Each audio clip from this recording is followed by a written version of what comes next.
la hospitalidad de los habitantes de Ituango. Yo es primera vez que vengo al municipio y he encontrado con sorpresa, después de un trayecto pavoroso de carretera, un municipio pujante y muy cordial sus habitantes. Entonces agradezco en primer lugar a los habitantes de Ituango, pero desde luego a mis compañeros de la mesa que hicieron un gran esfuerzo para que este foro fuera posible. Yo voy a tratar de explicar lo que ha debido explicar Empresas Públicas y el IDEA, pero yo lo voy a tratar de explicar porque de todas maneras yo he hecho un seguimiento al detalle a este proceso de Ituango. Empezando por aclarar que un rumor que anoche oí, que la presencia mía era como una oposición al proyecto.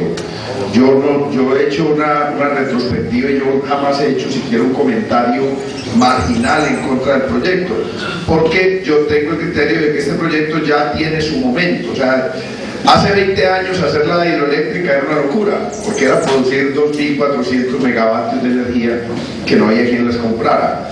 En los 10 años que se puede demorar la construcción del proyecto para entrar totalmente en funcionamiento, hay una cierta garantía de que esa energía que se va a producir va a haber quien la consuma. Por el solo crecimiento de la población, que va a crecer la demanda de energía, va a necesitarse mayor generación de energía en Colombia. Pues eso es una cosa como medio elemental que quiero explicar.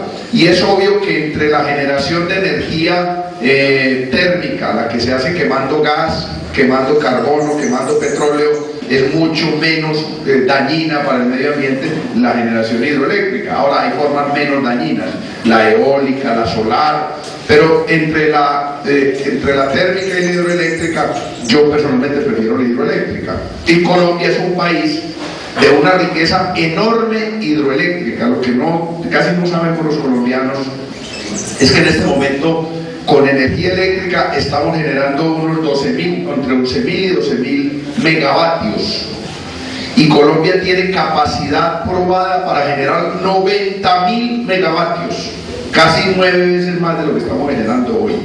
Colombia tiene un enorme potencial, unas caudales de agua y unas pendientes y unos cañones donde se pueden hacer lo que se llaman alcancías de aguaceros. Una represa es una alcancía de aguaceros, se guardan aguaceros para mover unas turbinas que generan energía eléctrica. Eso es toda la ciencia del asunto. Y Hidroituango es tal vez el proyecto de mejores especificaciones en cuanto a costos. Hidroituango, para que ustedes tengan una idea, producir hoy en el mundo, instalar una hidroeléctrica con relación a los megavatios que genera, cada megavatio, construir una hidroeléctrica por megavatio puede valer entre 2 y 3 millones de dólares. A los costos de hoy, Hidroituango puede costar $1.200.000 por megavatio. O sea, es una muy barata construcción de hidroeléctrica a comparación de la energía que puede generar.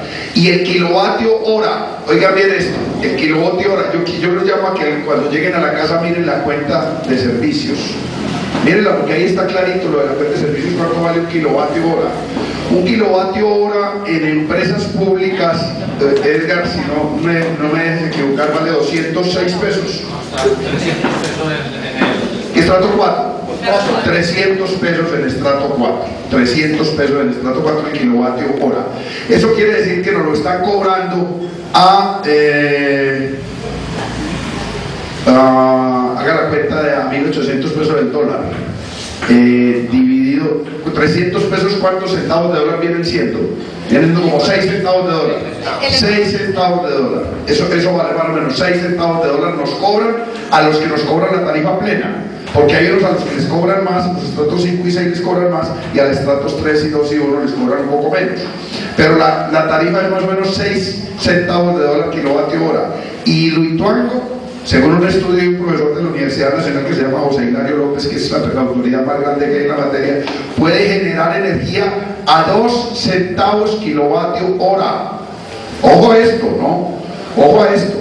Puede generar energía a 2 centavos de dólar kilovatio hora, pero la cobran a 6 centavos. O sea, el negocio es redondo, claro, es que es un negocio de los mejores del mundo. Entonces, yo quiero explicar el acuerdo entre el IDEA y las empresas públicas, haciendo un poco el marco conceptual de esto, porque yo sé que todos los que están aquí, y y es lo natural, vienen con la expectativa, bueno, ¿qué va a pasar con ese proyecto conmigo? Con mi familia, ¿qué va a pasar conmigo como ganadero, como agricultor, como mujer, como estudiante, bueno, como todo lo que somos? ¿En qué me va a afectar o de qué me voy a beneficiar en ese proyecto? Pero para saber qué podemos hacer con ese proyecto debemos saber por dentro cómo es ese cuento y cuánto genera.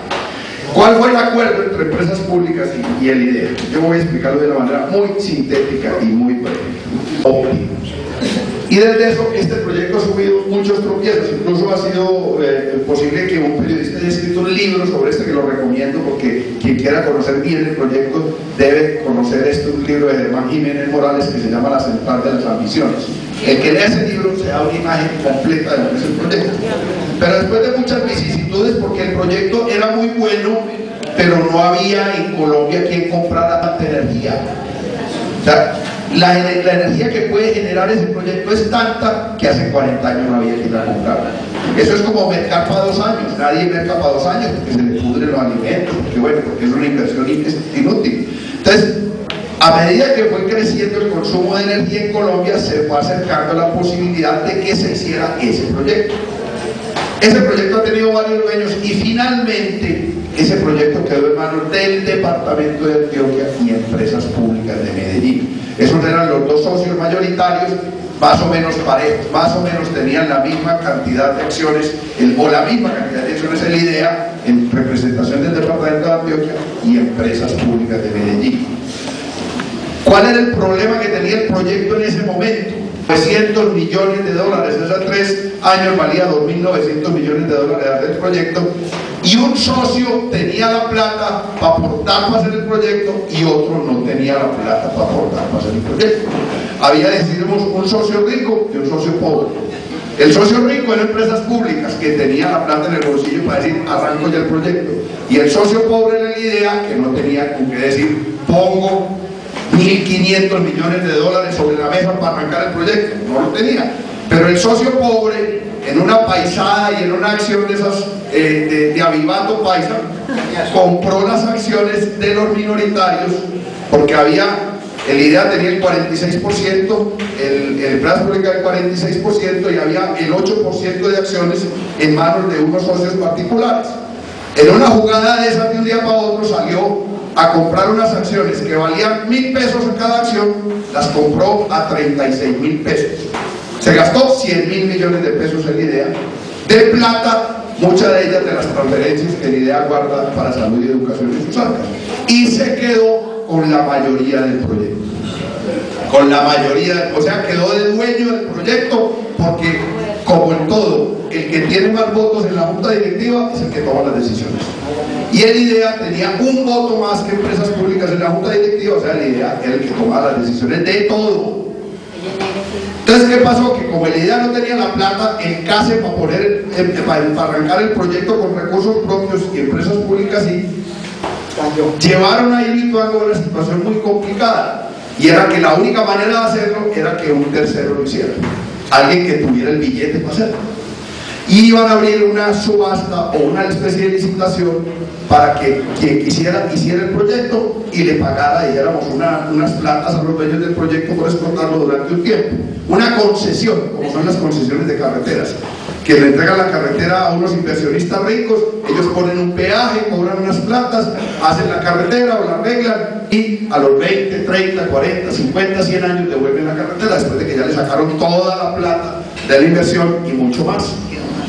Y en esa licitación, los únicos que podían ganarse esa licitación en las condiciones que estaban eran los inversionistas brasileños, chinos y coreanos, porque empresas públicas también estaba habilitado, pero era el más débil, era el que daba mucha brega que se ganara ese concurso, dijeron, empresas públicas, porque los otros eran mucho más fuertes.